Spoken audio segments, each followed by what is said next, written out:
Once again, my name is Shawn Williams. I'm with Iron Phoenix Inspections in Aurora, Colorado, really the Denver metro area. And we're going to talk about inspecting basements and crawl spaces today. Very fortunate and happy to be doing this collaboration with InterNACHI. I know that everybody across the United States does not have basements and crawl spaces. We have a lot of people that live at sea level, but I just wanted to give a solid understanding not only of how basements and crawl spaces kind of work according to my location being in Denver, but also as according to the standards of practice, and also just my personal experience, things that may be outside the standards of practice that you may not typically think of when you think of a crawl space. So I'm going to share a lot of information, and I hope you all enjoy it. And, please ask questions. However, I may answer more at the end. So here we go.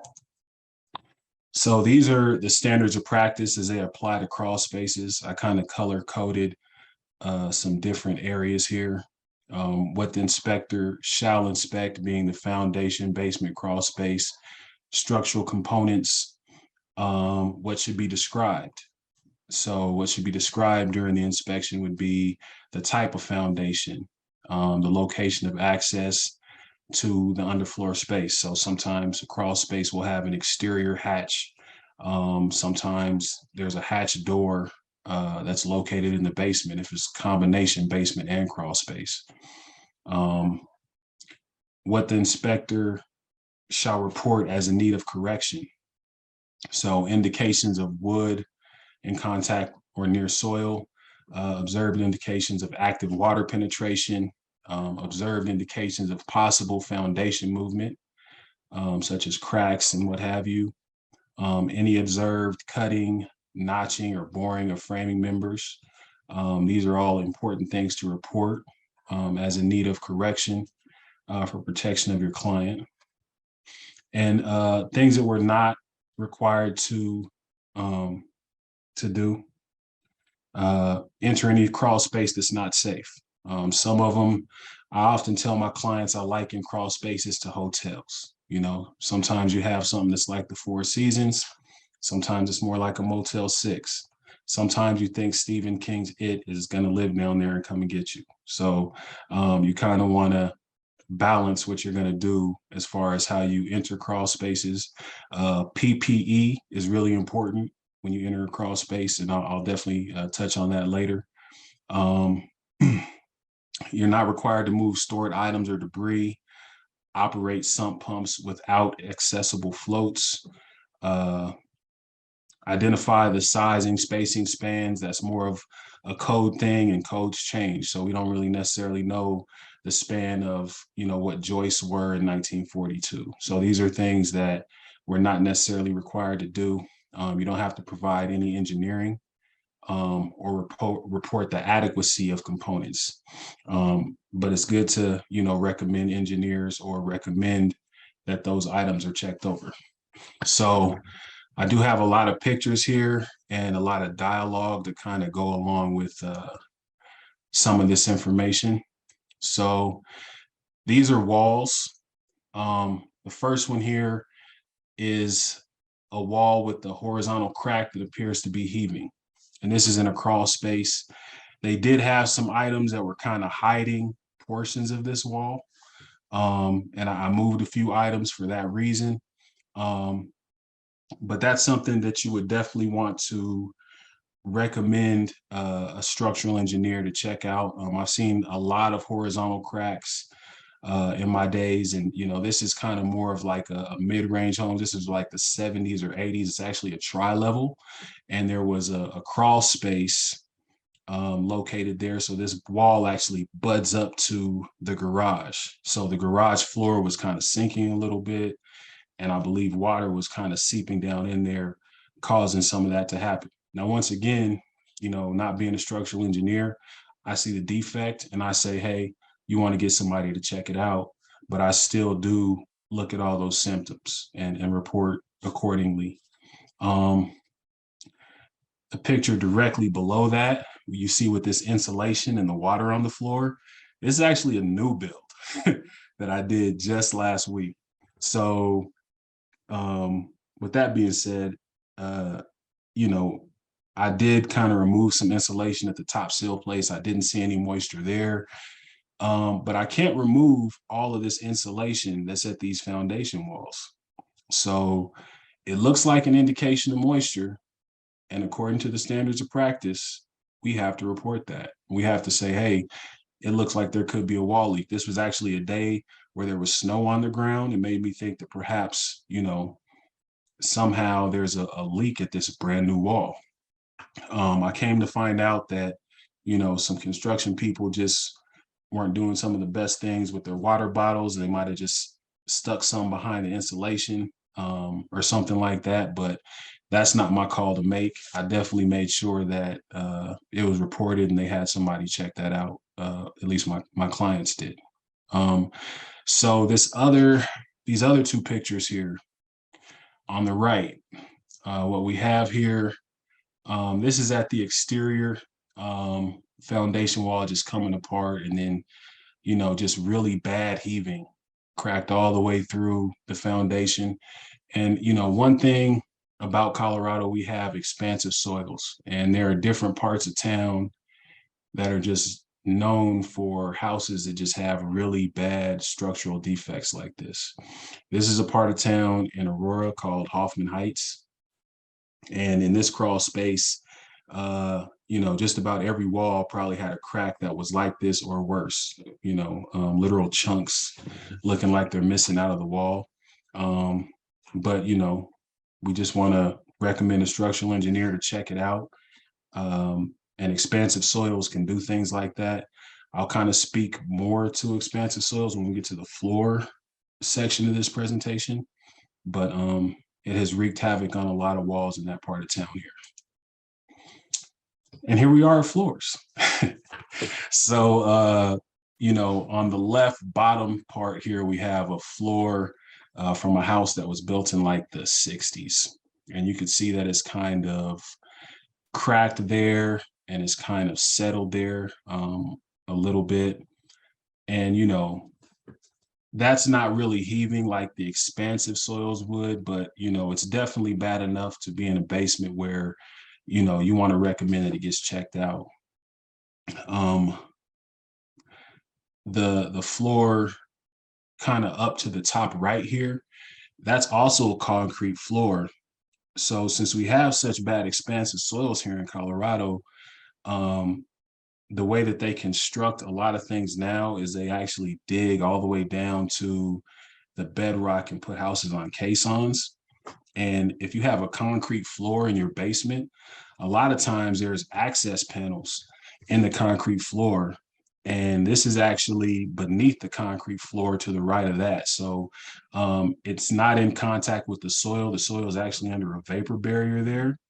But what that does is it gives the soil room to kind of grow or move however it needs to, but you still have a concrete floor in your basement. So, we've made a lot of changes here over the years because, we've had such trouble with expansive soils. So kind of backtracking to this middle picture here, we have some soil in a crawl space, or some dirt, I guess I should say, without a vapor barrier, a lot of moisture there. You got an open sump pit. So this crawl space is kind of a mess. The walls weren't terrible, but as we move on to the next slide here, this is actually the columns and piers. And this is a column from that same crawl space. So this is kind of one of those crawl spaces where you think Stephen King's It is going to get you. You don't ever want to kick test those. You can see how badly deteriorated that is. And there are definitely some moisture problems down there. So, this is definitely a position where you want to advise a client that they need to get, you know, some help from a structural repair contractor or an engineer. It looks like some work will need to be done at that particular crawl space column, and also the sump pump, and just find different ways to kind of control the moisture down there. I mean, you have like a dead water heater in the background there as well. So the whole thing was in pretty bad shape. So moving on to the next column, we have a slightly bent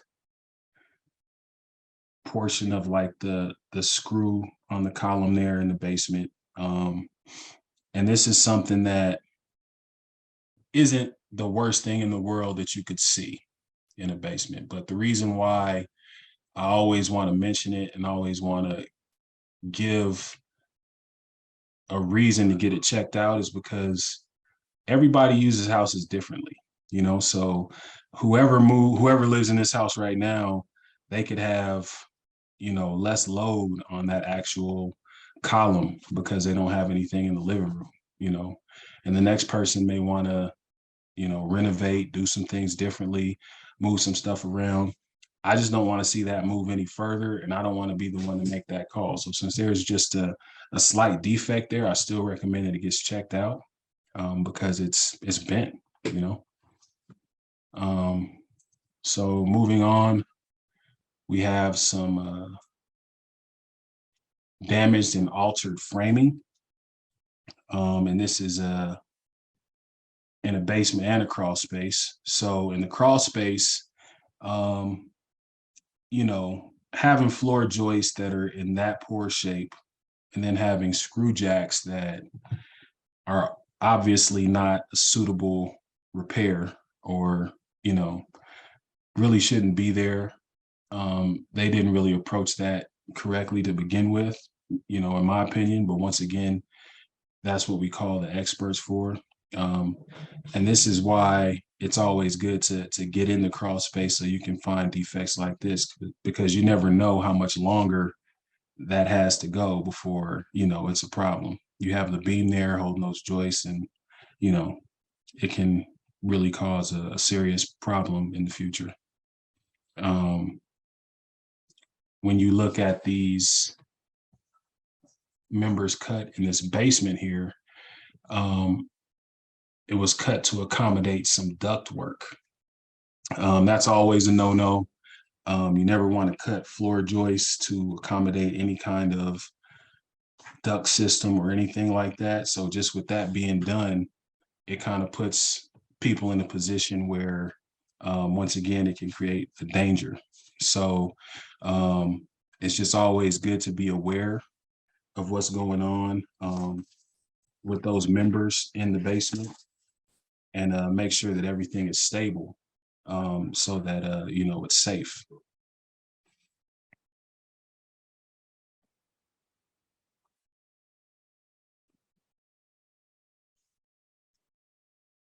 So another portion of this, of the basement here, this is actually in a window well.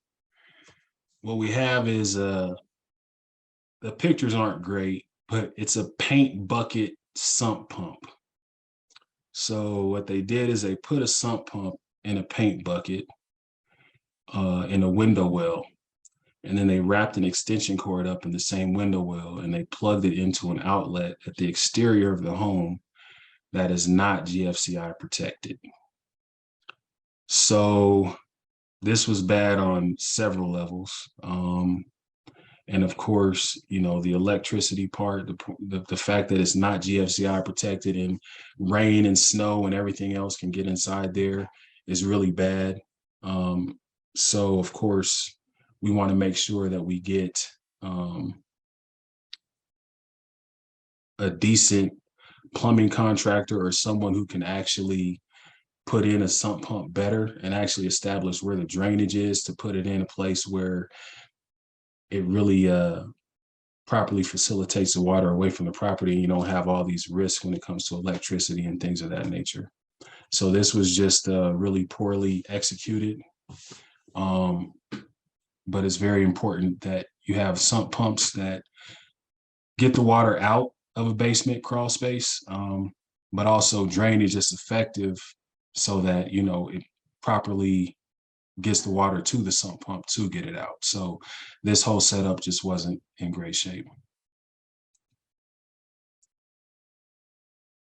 So thermal imaging, I got a couple pictures here. This is actually from a basement that had some pretty bad moisture intrusion that was caused from a leaking window well. And this was in a finished basement. Of course, whenever you have moisture that's detected with the thermal imaging camera, you always want to confirm it with the moisture meter. But I mean, this was just really bad.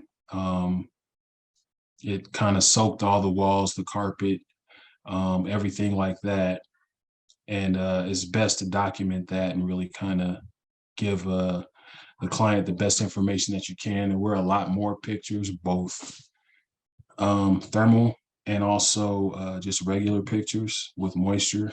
But it's good to kind of document that with the moisture meter. So the windows, this is one of those things that, you know, when you're thinking about a basement, you don't commonly think about as much. But in this particular basement, you know, the window wells, when they come in contact with the rebar for the concrete of the home, it can actually create some electrolysis, which causes the window wells to rust and deteriorate. So in this case, you know, they don't look terrible, but over time, they can get worse. They can actually, you know, possibly collapse. This is still a place where people may need to potentially escape. So this is something to call out, to just give people that information, to let them know that there's electrolysis at this particular place, or that there's deterioration. Electrolysis is just kind of more informational, just kind of let them know how it takes place. But the deterioration is really what's important. And we just don't want those things to rot out, because we want to make sure that the window wells are used for their intended use, and that they actually can survive and, you know, make it to the time, or actually survive in order for someone else to survive if they have to. So, so plumbing is also one of those things in crawl spaces that, and basements, that it can be visible. Sometimes it's not, depending on whether or not it's finished. So starting in the top right, there's some galvanized plumbing there. And this home was built in like the mid 60s. And what you have there is some rust and corrosion that's caused because you have copper and galvanized there together. But galvanized plumbing, supply piping, is one of those things that, you know, I call out regardless, because, you know, they can rust internally.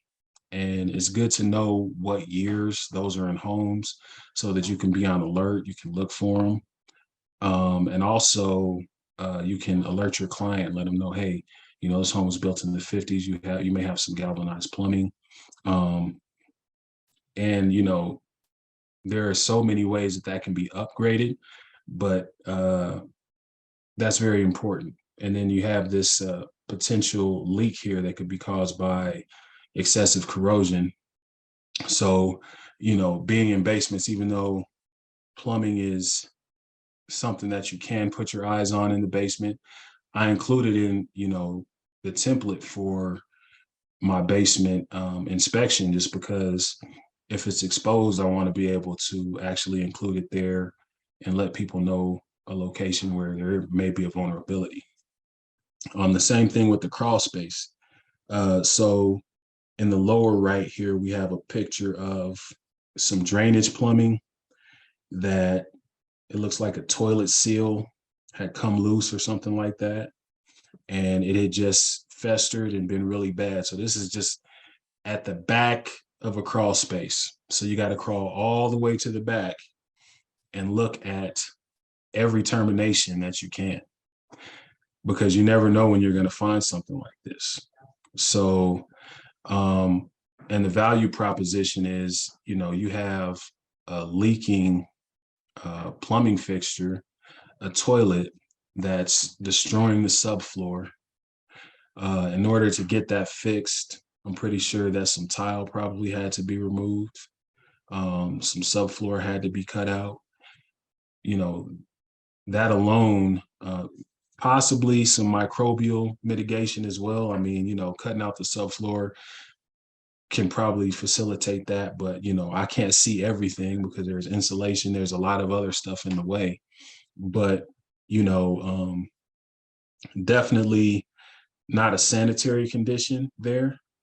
But when you think about it, the value proposition is, having that work done, if the buyer doesn't have to pay for it, probably pays for the inspection 3 times over because that's such a considerable defect right there. And it's so bad. So HVAC is also something that we like to look at. We have this, I've got a lot of furnaces and crawl spaces out here in Colorado. So this furnace on the left, this is actually inside the cabinet, and we have like an infestation, like, I don't know, 10, 12 generation of mice inside the furnace. And this is my PPE, full suit, mask into this crawl space, because you never know what you're going to encounter. But, I kind of consider this a safety and health hazard just because, you have this infestation of mice inside of a furnace that is distributing air all throughout the home. And it's just really gross. And who knows how long it's been like that, because, when you have people that live in the house and they have to go through an exterior hatch to get to their furnace to change a filter, how often do you think the filter gets changed? Not really that often. So these mice are just in there populating the crawl space, populating the furnace, and it's really bad. So I mean, something like this is definitely, in my opinion, a health and safety hazard, just because it can be gross having that stuff circulate through the house. And they have access to all areas of the duct system or what have you. Another hazard here, some single wall duct work or exhaust plumbing here that had completely deteriorated inside of a crawl space. So all of the exhaust fumes can just blow right into the crawl space. That's definitely a carbon monoxide hazard, a health and safety hazard. So that's something to be seriously considered. And you want to make sure that for health and safety, those things are reported. Double wall is usually what's used now, but if you have just a really old and ancient furnace that's in a crawl space that nobody ever goes to see about, as long as it's kicking out heat, they're happy. So, typically you want to have people get these tested, like, or serviced every year. You want to have somebody, an HVAC contractor, go in and kind of check it out, make sure it's in good shape. But, this obviously had been going on for years and years and years, and it could actually, cause somebody to pass away because, it's just a carbon monoxide hazard. So those are things that we find. Those are things that we look for.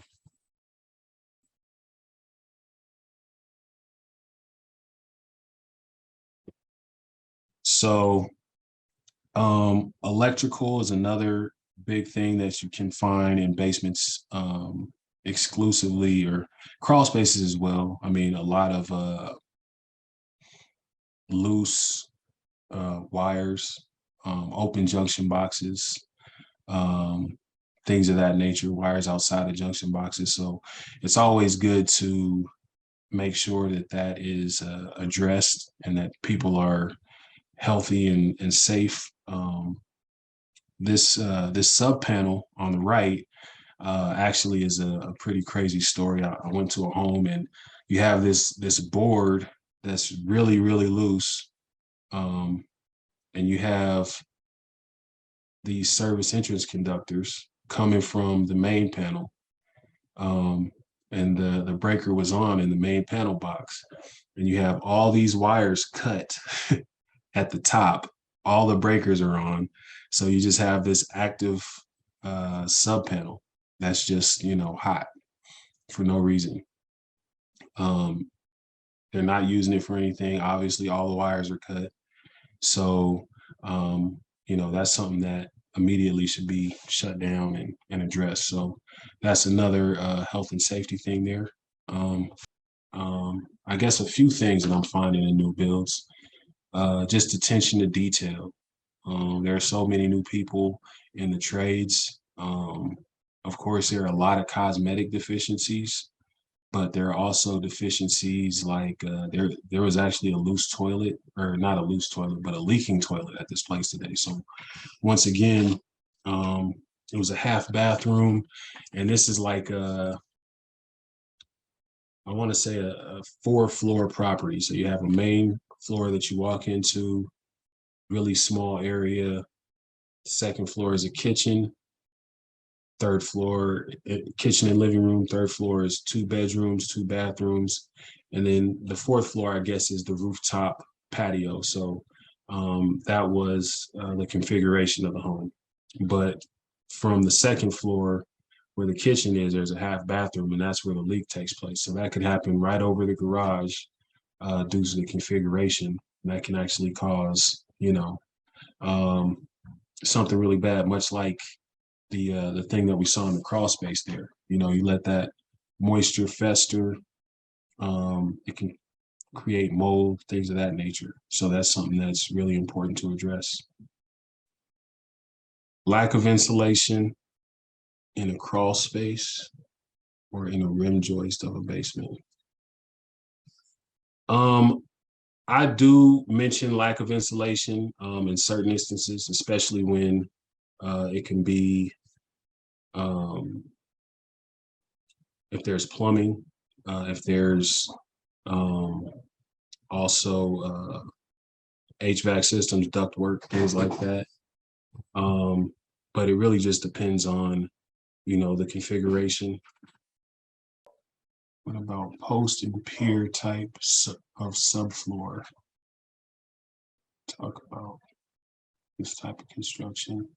This type of construction where it is. So post and pier type, pretty much inside of a crawl space. And then you'll have like a beam that's holding up the joist there. Really kind of like those posts that we saw in the crawl space that were deteriorating. It's good to kind of make sure you have your eye on those. I mean, what kind of materials are you typically seeing those posts are made out of? Because that's also a contributing factor. You don't want any wood in contact with anything, but it depends on the age of the home. I don't really see a lot of wood posts out here. So do you see mostly crawl space or basements?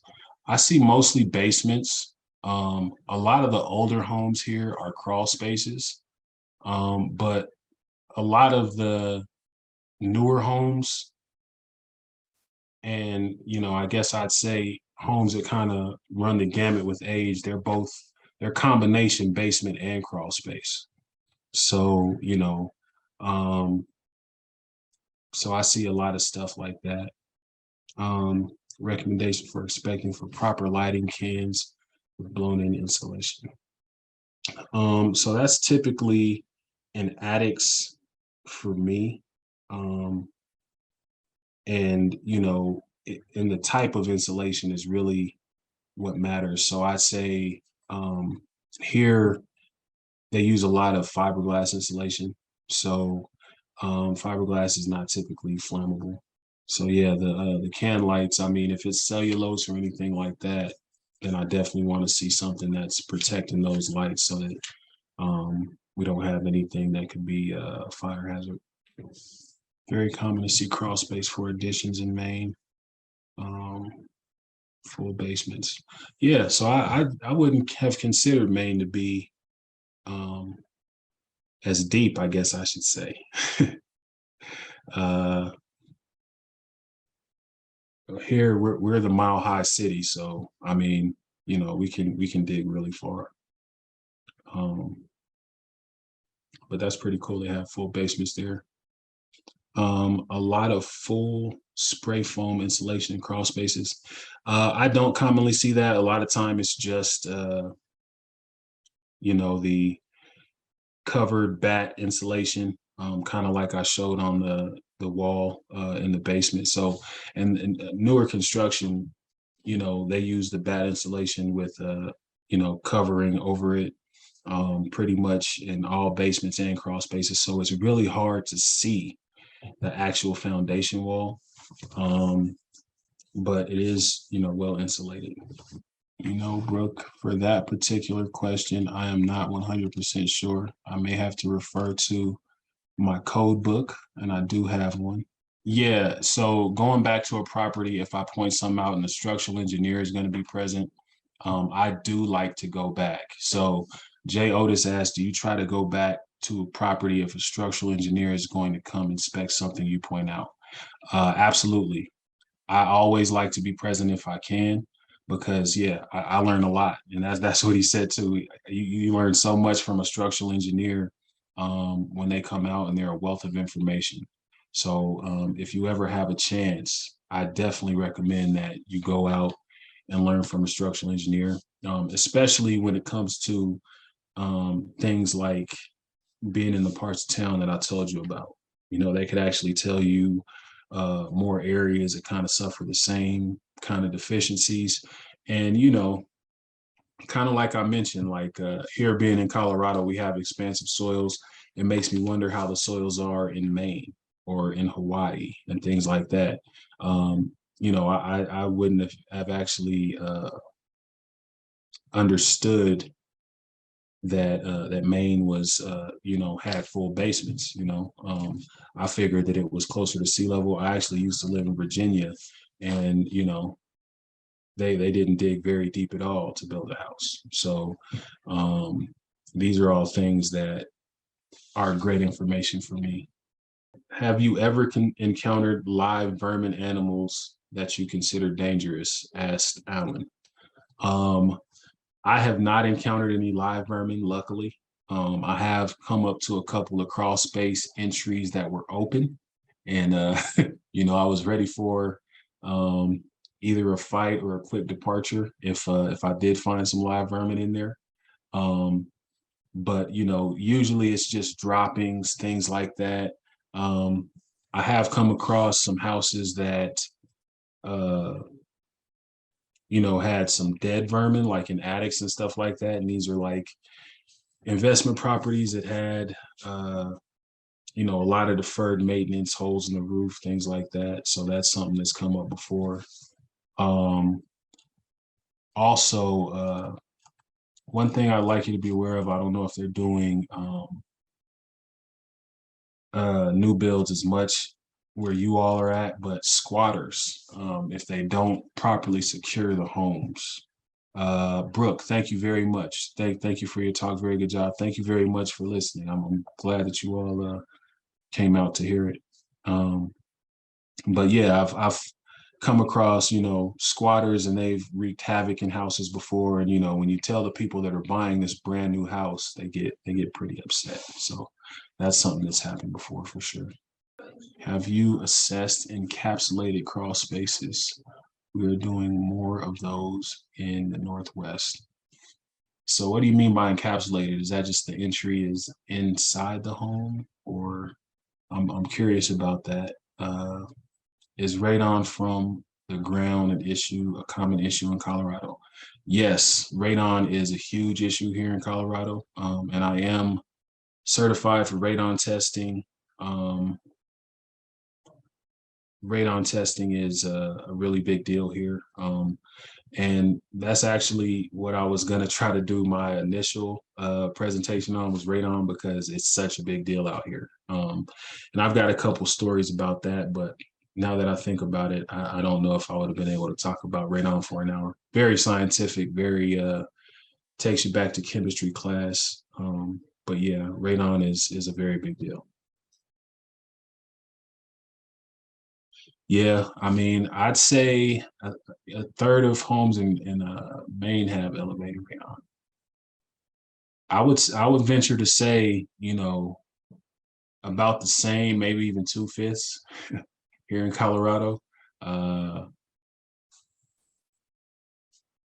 and I mean, we have the stack effect. So um, with that being said, of course, if you have a furnace and it's, blowing out, pulling all the soil gas in because it's exhausting through the roof or through the side of the home, it actually pulls more soil gas in, and that creates higher radon levels. So when it gets cold out, radon is so much more prevalent, and everybody's inside. So, that's just a dangerous combination.